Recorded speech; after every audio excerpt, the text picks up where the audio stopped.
Welcome to English Reading for Learning. The Duck King and the Chief Duck. A moral story: friendship is one of the strongest bonds. Once, a bird catcher laid a trap to catch a few ducks. He wanted to take them to the nearby zoo and sell them to the zookeeper. Unfortunately, the Duck King was trapped. When the other ducks saw this, they flew away to safety. The Duck King kept shouting, "Someone help me, please." The Chief Duck was the Duck King's best friend. He heard him from the garden where he was swimming in the lake. He hurried to save his friend and pecked at the bird catcher's hand.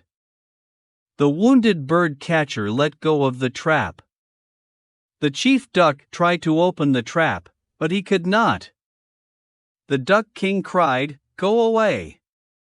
The bird catcher will kill you, too." The Chief Duck replied, "I will not leave you." The bird catcher was touched seeing the friendship of the two ducks and released the Duck King. Thanks for watching and listening. Please click like and subscribe for new and latest uploads.